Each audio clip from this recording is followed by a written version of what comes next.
ચાલો દોસ્તો આપણે જોઈએ લેક્ચર નંબર આપણા બેઝિક્સ ના 6 ની અંદર વાતચીત કરીએ રાઈટ અને હું આશા રાખું છું કે તમને દોસ્તો અત્યાર સુધીના બધા જ લેક્ચર ની અંદર ખૂબ જ મજા આવી છે રાઈટ તમને પ્રોપરલી સમજાણું હશે જોઈએ દોસ્તો લેક્ચર નંબર 6 ની અંદર વાતચીત આગળ વધારીએ ઓકે ચાલો હવે દોસ્તો અત્યાર સુધી આપણે વાતચીત કરી લીધી નામની સર્વનામની ત્યારબાદ છે ક્રિયાપદ હવે આપણે વાતચીત કરીએ નામ અને સર્વનામના અર્થમાં વધારો કરતો શબ્દ એટલે કે વિશેષણ ટાઇટલ આપો દોસ્તો એડજેક્ટિવ એડજેક્ટિવ ને આપણે દોસ્તો શું કહેશું વિશેષણ કહેશું એડજેક્ટિવ ને શું કહેવામાં આવે છે વિશેષણ કહેવામાં આવે છે ક્લિયર ઓકે તો આ દોસ્તો આપણે ડેફિનેશન કઈ રીતના લખશું આ એક શબ્દ છે એટલે કે ઇટ ઇઝ અ વર્ડ કે જે કામકાજ કરશે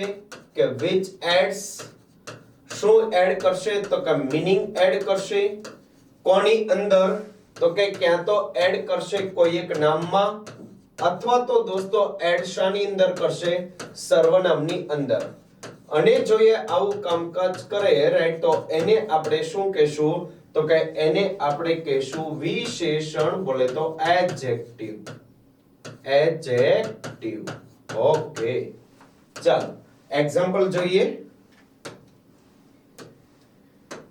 જેમ કે અહીંયા દોસ્તો હું લખું છું Aishwarya Aishwarya is a beautiful actress Aishwarya is a beautiful actress ત્યારબાદ દોસ્તો હું એક બીજું ઉદાહરણ લખું છું she is intelligent she is intelligent okay ચાલો જોઈ ધ્યાન આપો એક એક વસ્તુ તમને આઈડિયા ક્લિયર કરાવું જેમ કે અહીંયા જો ઐશ્વર્યા વાક્યની અંદર દોસ્તો સૌથી ઈઝીમાં ઈઝી વસ્તુ જો તમે આઈડેન્ટિફાઈ કરી શકો તો એ કયું છે વર્બ આ દોસ્તો શું છે તમારું વર્બ છે પણ કેવું છે હેલ્પિંગ વર્બ છે વર્બની પહેલા કોણ હોય છે સબ્જેક્ટ સબ્જેક્ટની જગ્યા ઉપર શું હોય છે નામ અને સર્વનામ આ દોસ્તો તમારું સર્વનામ નથી તો આ શું થયું તમારું નામ થયું પણ કેવું નામ છે તો કે આ છે દોસ્તો પ્રોપર નાઉન કારણ કે ચોક્કસ વ્યક્તિનું નામ છે ઐશ્વર્યા દોસ્તો કોણ છે તો કે એક્ટ્રેસ છે એક્ટ્રેસ દોસ્તો કેવું છે એક નામ છે રાઈટ પણ નામ કેવું છે તો કે આ ઘણી બધી એક્ટ્રેસ ને શું કહેવાય એક્ટ્રેસ જ રાઈટ અભિનેત્રીઓને શું કહેવાય એક્ટ્રેસ જ રાઈટ એના દોસ્તો અર્થમાં વધારો કોણ કરશે બ્યુટીફુલ રાઈટ તો નામના અર્થમાં વધારો કર્યો છે આને તો આને દોસ્તો બ્યુટીફુલ ને આપણે શું કહેશું એડજેક્ટિવ અહીંયા દોસ્તો આપેલો છે એ તો એ તમારો શું બનશે આર્ટિકલ ત્યારબાદ આગળ અહીંયા દોસ્તો આપણે એ જ રીતે આ દોસ્તો શું છે વર્બ પણ કેવું છે હેલ્પિંગ વર્બ છે વર્બની પહેલા કોણ હોય છે તો કે દોસ્તો હોય છે સબ્જેક્ટ રાઈટ ને સબ્જેક્ટની જગ્યા ઉપર શું હોય છે નામ અને સર્વનામ તો આ દોસ્તો તમારું શું છે સર્વનામ જેને આપણે શું કહેશું પ્રોનાઉન તો કે યસ ત્યારબાદ આગળ અહીંયા દોસ્તો she ના અર્થમાં એટલે કે સર્વનામના અર્થમાં વધારો કોણ કરે છે ઇન્ટેલિજન્ટ માટે આ શું થયો વિશેષણ માટે એને શું કહેશું એડજેક્ટિવ તમે દોસ્તો એમ કહેશો કે is intelligent નહીં તમે શું કહેશો she intelligent તમે દોસ્તો શું કહેશો બ્યુટીફુલ એક્ટ્રેસ કહેશો ક્લિયર થયું રાઈટ તો અહીંયા દોસ્તો કોના અર્થમાં વધારો કર્યો એક્ટ્રેસના અર્થમાં રાઈટ અને ત્યારબાદ અહીંયા દોસ્તો કોના અર્થમાં વધારો થયો છે સર્વનામના અર્થમાં તો અહીંયા દોસ્તો બંને સંજોગોમાં ઇન્ટેલિજન્ટ અને ત્યારબાદ બ્યુટીફુલ રાઈટ એને કામકાજ કોનું કર્યું છે વિશેષણનું કર્યું છે ક્લિયર થયું ઓકે આટલી વસ્તુ દોસ્તો ધ્યાનથી જોઈ લ્યો વિડિયો પોઝ કરીને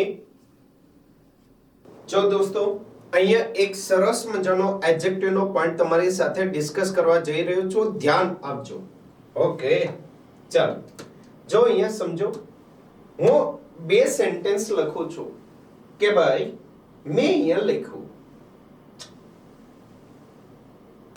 અમિતાભ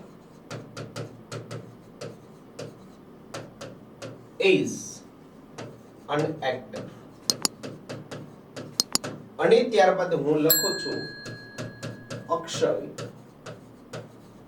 is an actor ત્યારબાદ આગળ અમિતાભ is handsome અને પછી હું દોસ્તો અહીંયા લખું છું અક્ષય is handsome. હવે આ બંને સેન્ટેન્સ ને દોસ્તો હું ભેગા કરીને કંઈક આ રીતના લખી શકીશ. Amitabh and Akshay. Amitabh and Akshay are શું કહીશ? એક્ટર કહીશ કે એક્ટર્સ કહીશ? ત્યારબાદ આગળ હું દોસ્તો અહીંયા આ બંને વસ્તુને ભેગા કરું છું. અમિતાભ and અક્ષય are હું શું કહીશ? હેન્ડસમ કહીશ કે પછી હેન્ડસમ્સ કહીશ? તમે દોસ્તો પરફેક્ટલી રાઈટ જ વિચાર્યું અને મેં કીધું એમ મારા વિદ્યાર્થીઓના અવાજ હું સાંભળું છું. રાઈટ અહીંયા દોસ્તો તમે શું કહેશો કે અમિતાભ એન્ડ અક્ષય બંને કેવું છે? નામ છે માટે તમે શું કરો? એક્ટર્સ. પણ અહીંયા દોસ્તો તમે શું કહેશો કે sir Amitabh and Akshay are handsome આવશે? હેન્ડસમ આવશે નહીં. તમે શું કહેશો કે સર હેન્ડસમ જે છે ને રાઈટ એ અમિતાભના અર્થમાં વધારો કરે છે અને અક્ષયના અર્થમાં વધારો કરે છે. મતલબ કે શું થયું? વિશેષણ થયું. તમે દોસ્તો એમ કહેશો કે સર વિશેષણનું બહુવચન ન થાય. તો આ જ દોસ્તો મારો કહેવાનો છે અગત્યનો પોઈન્ટ કે ભાઈ વિશેષણનું બહુવચન થાય નહીં. વિશેષણનું બહુવચન થાય નહીં. આ દોસ્તો ખૂબ જ અગત્યનો અને સરસ મજાનો આ પોઈન્ટ છે. આવો જરા સમજીએ એક્ઝામ્પલ વડે. જેમ કે હું દોસ્તો તમને કહું છું તમારા દોસ્તો દાંત તો ઘણા બધા છે પણ કોઈ દિવસ તમે દોસ્તો ટીથ બ્રશ કહેશો નહીં કહો. પણ તમે શું કહેશો? ટૂથ બ્રશ કહેશો. કેમ કહેશો? કારણ કે દોસ્તો બ્રશ તો કપડા ધોવાનું બી આવે, બ્રશ પેઇન્ટ કરવાનું બી આવશે, બ્રશ સાફ સફાઈ કરવાનું બી આવશે. પણ પર્ટિક્યુલર કેવું બ્રશ જોઈએ જે દાંતની સાફ સફાઈ કરે એ. મતલબ કે દોસ્તો અહીંયા દાંત કામકાજ કોનું કરશે? વિશેષણનું. રાઈટ તો વિશેષણનું બહુવચન ન થાય. રાઈટ માટે ટૂથનું ટીથ કરશું નહીં. તો દોસ્તો આન્સર શું થયો? તો કે ટીથ બ્રશ. આગળ અહીંયા દોસ્તો હું તમને એક બીજી વાતચીત કહું છું. તમે દોસ્તો હંમેશા શું કહેશો? ઇયરબડ્સ જ કહેશો. રાઈટ ત્યારબાદ દોસ્તો તમે શું કહેશો કે હું કહું છું કે માનો કે મેં અહીંયા સેન્ટેન્સ માં લખ્યું કે ભાઈ સંગીતા આંટી. મેં અહીંયા દોસ્તો સેન્ટેન્સ માં લખ્યું રાઈટ કે ભાઈ સંગીતા આંટી. ભાઈ કોઈનું નામ જો સંગીતા આંટી હોય તો સોરી. ઓકે રાઈટ દોસ્તો આ સંગીતા આંટી એક આપણે ઇંગ્લિશ ગ્રામરના કાલ્પનિક પાત્ર છે. રાઈટ એને વાસ્તવિક જિંદગી સાથે કોઈ લેવા દેવા નથી. ઓકે ચાલો રાઈટ તો ભાઈ સંગીતા આંટી બોટ. સંગીતા આંટીએ ખરીદ્યું. ઓકે આગળ ઓપ્શન એ શું હું કહીશ? ઈયર. રિંગ કહીશ? ઈયર રિંગ્સ કહીશ? સી ઈયર્સ રિંગ કહીશ? અને ત્યારબાદ ડી ઈયર્સ રિંગ્સ કહીશ. ઓકે જરા આન્સર આપજો. તમે કહેશો કે સર અમે શું કહેશું? સર અમે તો ઇયર રિંગ્સ કહેશું. હવે જો અહીંયા સમ. હવે અહીંયા ધ્યાન આપો. આનો દોસ્તો આન્સર શું બનશે? ઇયરિંગ્સ. સમ. કાન કેટલા હોય છે? 2 હોય છે. કેટલા હોય છે? 2 હોય છે. રિંગ દોસ્તો આંગળીમાં પહેરવાની હોય અને ક્યાં પહેરાય? કાનમાં ભી પહેરાય. ક્લિયર થાય છે? ઓકે તો મારે દોસ્તો કેવી જોઈએ? કાનમાં પહેરાય ને એવી રિંગ જોઈએ. મતલબ કે અહીંયા દોસ્તો કાન કોનું કામકાજ કરશે? વિશેષણનું કરશે.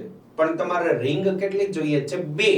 રાઈટ તો અહીંયા દોસ્તો તમે શું લખશો? ઇયર રિંગ્સ લખશો. રાઈટ તમે ઇયર રિંગ કે ઇયર્સ રિંગ કે આવું કરશો નહીં. આન્સર તમારો શું આવશે? બી ફોર બોમ્બે. જેમ કે બ્રશ દોસ્તો તમારા દાંતને સાફ કરવા માટે એક જ તે જોઈશે, પણ કાનમાં દોસ્તો તમારે સાંભળવા માટે કેટલા જોશે? તો કે 2 ઇયરબડ્સ જોઈશે. સમજમાં આવે છે? ઓકે, આગળ જો દોસ્તો, આટલી વસ્તુ ધ્યાનથી જોઈ લો. ફરી એકવાર કે ભાઈ વિશેષણનું બહુવચન નો થાય, એના બેઝ પર આપણે અહીંયા શું કર્યા? પોઈન્ટ ડિરાઈવ કર્યા. ક્લિયર થયું? ઓકે, જોઈએ દોસ્તો આગળ ક્વેશ્ચન. ઓકે, જેમ કે હું અહીંયા લખું છું કે ભાઈ સ્મિતા હું કહું છું કે ભાઈ પરચેસ્ડ. સ્મિતા પરચેસ્ડ. એને શું પરચેસ્ડ કર્યું છે? તો કે ભાઈ હું અહીંયા કહું છું કે ભાઈ 2 કિલો પોટેટો. તો હું શું કહીશ? એનો મને આન્સર આપજો. અહીંયા મેં લખ્યો એ ઓપ્શન, આ એક મેં લખ્યું કે દોસ્તો 2 કિલો પોટેટોસ. ત્યારબાદ મેં લખ્યું સી 2 કિલોસ પોટેટો. ત્યારબાદ મેં લખ્યું દોસ્તો ડી 2 કિલો અને પછી લખ્યું દોસ્તો પોટેટોસ. ઓકે, હવે જો અહીંયા દોસ્તો પોટેટોના અર્થમાં વધારો કોણ કરશે? 2 કિલો કરશે. મતલબ કે કામકાજ કોનું કરવું? વિશેષણનું. તો કોઈ પણ પ્રકારનું બહુવચન થાય નહીં. તો બહુવચન કોનું કરવાનું છે? 2 કિલો તો લીધા, તો મારે પોટેટોનું શું થાય? પોટેટોસ. તો આન્સર દોસ્તો તમારો શું આવશે? D four Delhi. ક્લિયર થયું? તમે દોસ્તો શું લીધું છે? 2 કિલો પોટેટોસ લીધું છે. ક્લિયર? ઓકે, તો અહીંયા સુધી દોસ્તો આપણે વાતચીત કોની કરી? વિશેષણની કરી. રાઈટ, મળીશું દોસ્તો નેક્સ્ટ લેક્ચરની અંદર. ઓકે, ત્યાં સુધી bye bye, take care, thank you.